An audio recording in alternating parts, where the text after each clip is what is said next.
for yourself, would you, when push came to shove, if a very talented Indian politician came along, would there be something privately, holding you back? I would try my best. I would try my best in order to push him or her up. Yeah. But actually, it's very difficult. It's very rare that you find this kind of people coming along. Right? There are still too few talented people. I think we have one member in LSD. He's in Pakistan, I think. Pakistan, and speak very good Cantonese, and he helped Albert Chan in the last election. Yeah. And he was on TV as well, just stand next to Albert Chan. Yeah.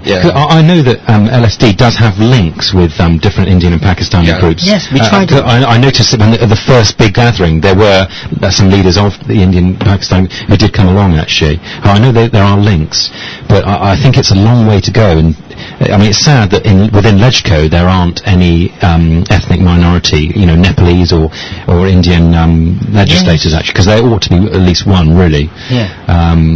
But it's, Hong Kong is sad, because some people would say that the Chinese people are the most racism within. Yes, in a sense, yes. Culturally. Yeah. Culturally. It's in a different kind of way to the Americans, though, I think. It's a kind of different kind of racism, the way I view it, really. In America, it can be kind of black and white, but it's kind of like slightly different, the way Chinese view other races, and it depends a bit on what race as well, actually. Because obviously, I think perhaps the way the Chinese view Indians or Nepalese, it's obviously, in a lower way, but obviously the way they might view Guilos is in a slightly different way, isn't it?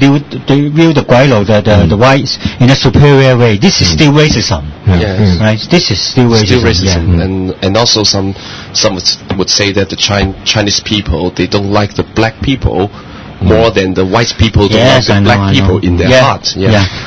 Coming back, maybe we should talk a bit about our English also too on this call, because we got certainly some feedback about our English, right? What I want to make clear to our audience is that yes, you are free to criticize mine or our English. There's no problem. But please also think about this. We are not native speakers. So we are not supposed to speak very, very excellent, fluent Queen's English, right? If I do this, I become a banana.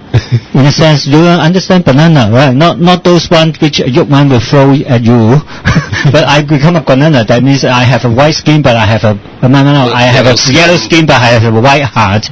Well, I myself has been in Britain for 7 years, but I really don't like myself to speak too fluent English, in a sense, because I want to retain a bit my identity. Certainly, Matt can always correct our English. You're doing a great job, Dr. Chan. Both of you are doing a great job about that. I think. And luckily, Matt, you don't have Birmingham accent. That is true. I spent 3 years at university in Birmingham, and believe me, if you've met someone from Birmingham, normally you definitely know it. Because to me, to meet that English. When I meet someone from Birmingham, I don't understand 50% of what they say. So and Liverpool accent. And there is regional accent. I would say to anyone, people should take pride in their regional accent. That's right.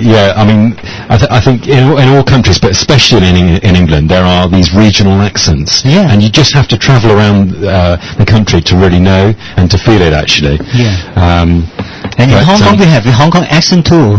There is a slightly different accent. Yes, is it? certainly, because Cantonese is very low accent language. Is it geographical though? If I went to Chunmun, do they speak a bit different to the people in if you Eastern go to District? Guangzhou, the Guangzhou Cantonese and Hong Kong Cantonese has already changed a lot. Is that right? It's quite different in terms of the expression and the intonation. I think it's only the fluency. It's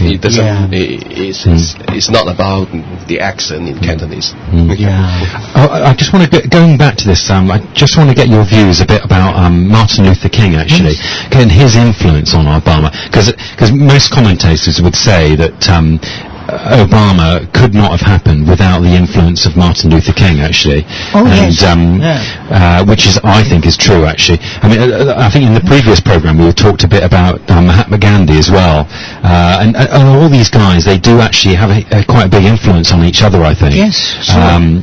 And certainly Martin Luther King, he was heavily influenced by Gandhi, I think, especially in terms of his strategy and his tactics to do with non-violent civil disobedience and resistance.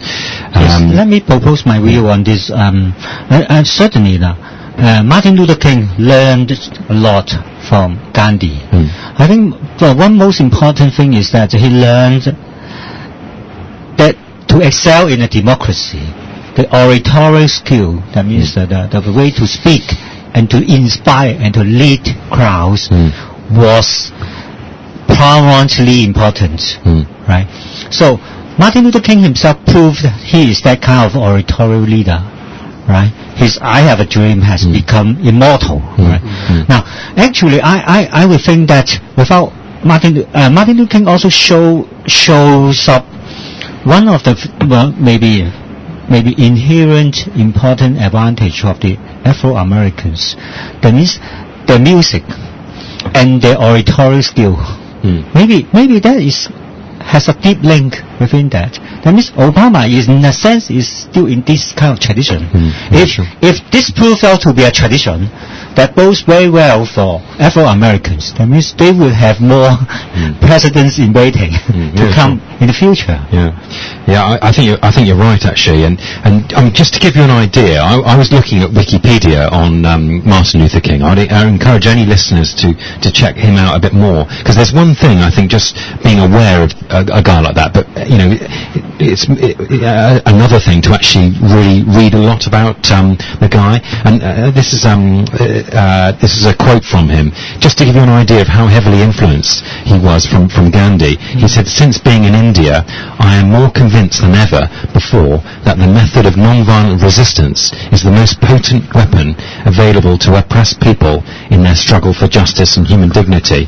And I would say to any listeners or anyone in democracy activists, go, spend time traveling if you can, to different countries, and because it was interesting. Martin Luther King, he actually went to India and spent some time there to be influenced from Gandhi's strategy. And I would encourage all listeners to not just read more about a guy like Martin Luther King, but to actually get over to America or get over to India, and actually try to visit some of their places where they were, or a museum, and you'll actually be much more heavily influenced and learn more from him, I think. But I mean, he really was an interesting guy, Martin Luther King. I mean, he's only 39 actually when he was assassinated. Yes. Which is incredible young age, actually, compared, to what he achieved in his lifetime. He actually got the Nobel Peace Prize. That was before he was assassinated, and led these several big marches on Washington to call for civil rights, I think. But certainly without him, Obama wouldn't be in the position he was at the moment, I think. But they are quite different characters, thinking about it. I mean, Obama fundamentally is quite a pro. He is an establishment guy, actually, isn't he?